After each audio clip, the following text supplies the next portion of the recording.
ਇਹਦੇ ਜਿਨ੍ਹਾਂ ਨਾਲ ਤਾਲਮੇਲ ਹੋਇਆ, he transitioned from just narcotics to mafia to drugs. Now this is a very नमस्कार, इन खबर में आपका स्वागत है। पंजाब में जिस बात का डर था वही हुआ है। चुनाव के ऐन मौके पे जिस तरीके से गैंगस्टर, ड्रगिस्ट और आतंकवादियों ने मिलकर के साजिश रची, उसी का नतीजा है लुधियाना कोर्ट ब्लास्ट। अब सब कुछ फॉर्मल इसलिए हो गया है कि वहाँ के डीजीपी सिद्धार्थ चट्टोपाध्याय सामने आए और जो अभी तक जांच में चीज़ें निकली है उसके बारे में साफ साफ बातें शेयर की।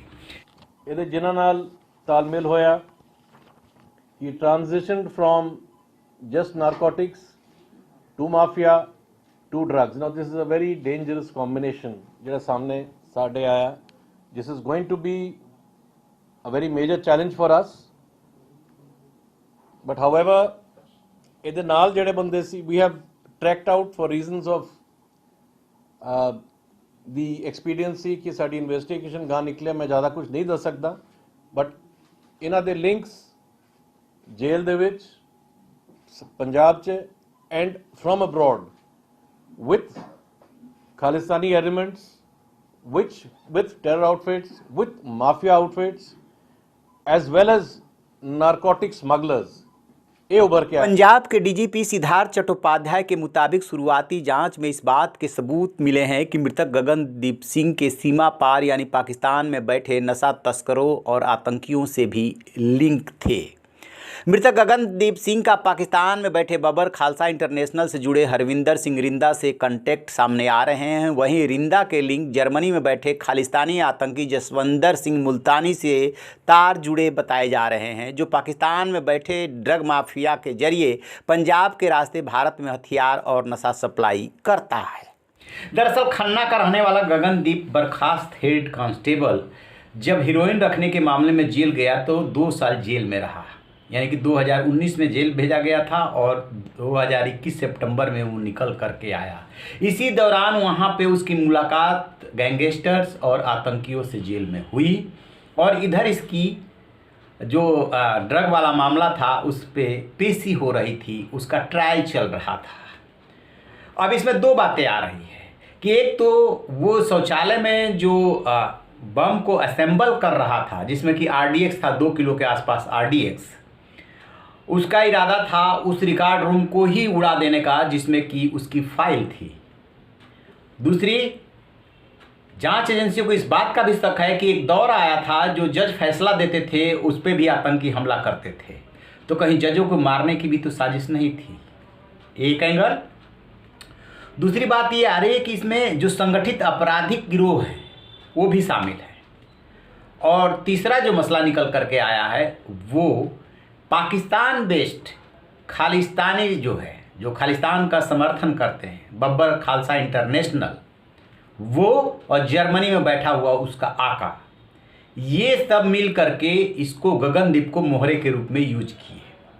गगनदीप दरअसल शौचालय में उसको असेंबल कर रहा था, फ़ोन पे बात कर रहा था, पाकिस्तान में बैठे आका से निर्देश ले रहा था। उसे इस बात का गुमान नहीं था कि ये फट भी सकता है, वो फट गया। गनीमत रही कि जैसे ही वो फटा, पानी का जो पाइपलाइन है वो भी फट गया और काफ़ी RDX बह गया। अदरवाइज जितना हम लोग सोच रहे हैं और देख रहे हैं उससे बहुत ज़्यादा भयानक हादसा होने वाला था। पहली बात तो वहाँ पे कोई था नहीं क्योंकि स्ट्राइक चल रही थी। दूसरी बात ये कि शौचालय में ये फटा, उसकी योजना कहीं और इसे प्लांट करने की थी, वो उसमें सक्सेस नहीं हो पाया। और RDX की पुष्टि इस बात से भी हो रही है कि इतना ज़बरदस्त धमाका था कि उसकी बॉडी के चिथड़े उड़ गए। पहचान कैसे हुई? जो डोंगल वो इस्तेमाल कर रहा था उस डोंगल से, और फिर पहचान हुई है मोबाइल फ़ोन और टैटू से। अब जांच एजेंसियों के जब कान खड़े हुए हैं तो जो गैंगस्टर्स हैं और जो ड्रग माफिया है उनसे भी इस सिलसिले में पूछताछ की जा रही है कि जेल में उसकी किससे मुलाकात थी, बाहर किससे इसको कनेक्ट कराया गया, RDX इसके पास कैसे आएगा, बिना पाकिस्तानी हाथ के, बिना खालिस्तानी आतंकियों के साथ के RDX आएगा कहाँ से? इतना इजली वो हो ही नहीं सकता है अवेलेबल। तो ये कॉकटेल बन रहा है कि जो ड्रग माफिया हैं, जो गैंगस्टर्स हैं और जो खालिस्तान समर्थक आतंकवादी हैं, उन्होंने मिल करके इसको इस्तेमाल किया। इसका अपना गुस्सा अलग था, फ्रस्ट्रेशन अलग था, घर में भी अलग थलग इसलिए पड़ा हुआ था कि पत्नी इसकी जो भी गैर कानूनी गतिविधियां थी उससे सहमत नहीं थी, अलग रह रही थी, वो फ्रस्ट्रेशन अलग था।